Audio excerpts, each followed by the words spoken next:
तब सांप ने घोंसले की तरफ बढ़ने लगी और मन ही मन कहा।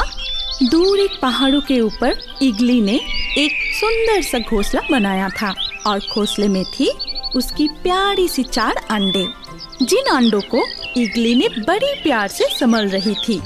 एक दिन उस ऊंचे पहाड़ों में भी आई एक सांप। फिर इगली ने 4 अंडे दी है, बड़ा मजा आएगा अंडे खाने में। अब मेरे 4 दिनों का खाने का बंदोबस्त हो गया। और जब इगली सो रही थी तब सांप ने घोंसले की तरफ बढ़ने लगी और मन ही मन कहा। अरे इगली तो घोंसले में ही अंडे के पास बैठा है, लेकिन वो सो रहा है। मैं चुपके से जाके एक अंडा चुरा लेता हूँ। लेकिन इगली तभी नींद से जाग गई। तभी अरे ये तो सांप है, जरूर मेरे अंडे को खाने के लिए आया है। इसको तो अभी मजा चखाती हूँ। अरे बाप रे, इगली तो जाग गई, अब भागना पड़ेगा। भागो रे बाबा, सांप भागो।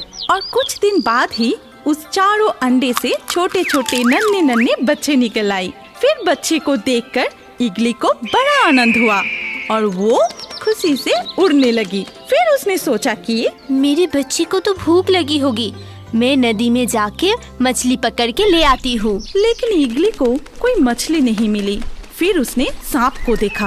अरे वो रहा सांप, उस दिन ये मेरे अंडे खाने के लिए आए थे, आज इसको ही खाना बना के ले जाती हूँ। अरे बाप रे, ये तो इगली है, जरूर मुझे पकड़ने के लिए आ रहा है। भागो। सांप भी भाग निकली और इगली को कोई खाना नहीं मिली। फिर इगली घोंसले में लौट आई और देखा कि उसकी बच्चे भूख के मारे चीख रही है। तब उसने मन ही मन बोला, मुझे किसी भी तरह कुछ खाना ढूंढना ही होगा, नहीं तो मेरे बच्चा भूखा ही मर जाएगा। ये कहते ही इगली फिर से खाना ढूंढने के लिए निकल पड़ी और उड़ते समय इधर उधर देखते हुए उसे एक बकरियों का झुंड दिखाई दी। तुरंत ही इगली ने बकरी के झुंड की तरफ बढ़ने लगी। तभी बकरियों ने भी इगली को देख ली और दौड़ने लगी। लेकिन एक बकरी चुपचाप कांपती हुई खड़ी रही। बकरी को ऐसे खड़े रहते देखकर इगली को आश्चर्य लगी और वो धीरे से उस बकरी के सामने जाके रुकी। तभी उसने देखा कि वो बकरी एक छोटे से बकरी को तभी जन्म दिया था। उस छोटे बकरी को देखकर इगली ने दोबारा कुछ सोचने से पहले ही उससे पैरों से पकड़कर दूर उड़ गई और सीधा जाके घोंसले में पहुंच गई। मेरे प्यारे से नन्हे से बच्ची, मैं तुम्हारे लिए खाना लाई हूँ और ये बहुत ही स्वादिष्ट खाना है। चलो अब खाना शुरू करते हैं। इगली के बच्चे को तभी भी आँख नहीं खुली थी, इसीलिए वो खाना देख नहीं पाई। बस माँ की आवाज सुनी और मुंह खोली। इगली बकरी के बच्चे को मारने ही वाला था कि तभी बकरी के बच्चे जोर जोर से माँ माँ करके पुकारने लगा और माँ माँ माँ। बकरी के बच्चे इगली के पैरों के चारों ओर घूमने लगा, अपने मुंह को इगली के पैरों में रगड़ने लगा। माँ माँ। उस बच्चे का ये प्यार देखकर इगली के मन में भी माँ की ममता जाग उठी और इगली उसे मार नहीं पाई और उसका नाम दिया बुकू। इस बच्चे की ऐसी प्यार मुझे ममता की आंचल में ओढ़ ली। अब मैं इसे कैसे मार पाऊंगी?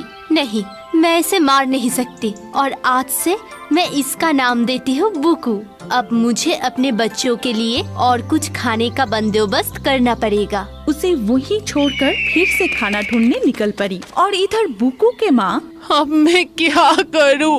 उस इगली ने मेरे बच्चे को खा ली। तू रो मत बकरे, 2 दिन बाद ही हम सब भूल जाएंगे। तू फिर एक बच्चे को जन्म देगा, तब सब ठीक हो जाएगा।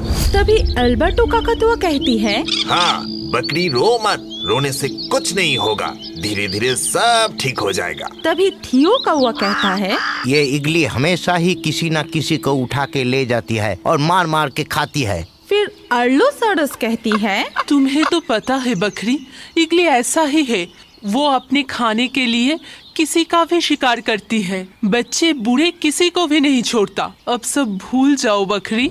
लेकिन उस बकरी माँ कुछ भूल नहीं पाई। वो हर रोज अपने खोया हुआ बच्चे के लिए रोती रही, उसको याद करती रही। इधर इगली अपनी बच्चे के लिए मछली लाती थी, तब बुकू खुद ही पहाड़ों पे चढ़कर घास खाती थी। अपनी बाकी इगली बहनों के साथ खेलती थी, घूमती थी, फूलों से खुद को सजाती थी। एक दिन जब बुकू और इगली के चारों बच्चे मिलकर तितलियों के साथ खेल रही थी, तभी वो देखो तितली, चलो उसको पकड़ते हैं। चलो। तभी बॉबी गिड उसको देखा और मन ही मन कहा, अरे बाप रे, ये तो एक बकरे का बच्चा लगता है। ये इगली के बच्चे से खेल रहा है। ये बात कुछ हजम नहीं हुई, जाके देखता हूँ। और वो उनके पास जाके बोला, ये इगली के बच्चे, ये बकरे के बच्चे तुम लोगों के साथ क्या कर रहा है? आप कौन हो और बकरी के बच्चे कौन है? मैं बॉबी गिड हूँ और ये 4 पहिए बकरे का बच्चा है।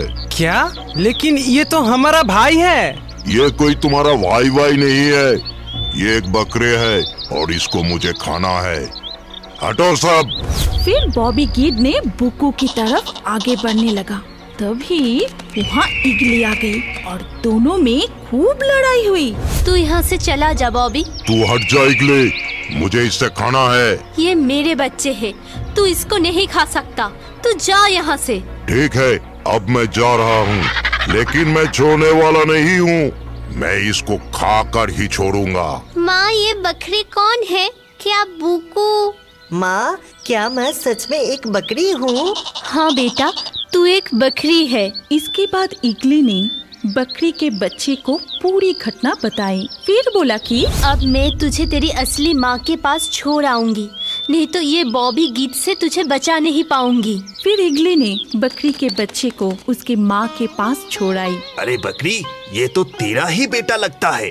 अरे मेरा बच्चा, मेरा लाडला। क्या वो इतना दिन इगली के पास ही था और जिंदा था? हाँ, मैं इतने दिन इगली माँ के पास ही था और वो मुझे बहुत प्यार भी करती है। क्या तुम मेरी असली माँ हो? हाँ बेटा, मैं ही तेरी असली माँ हूँ। इसके बाद बकरी ने अपनी बेटे बुकू को गले से लगाया। फिर सब मिलके खुशी खुशी रहने लगा।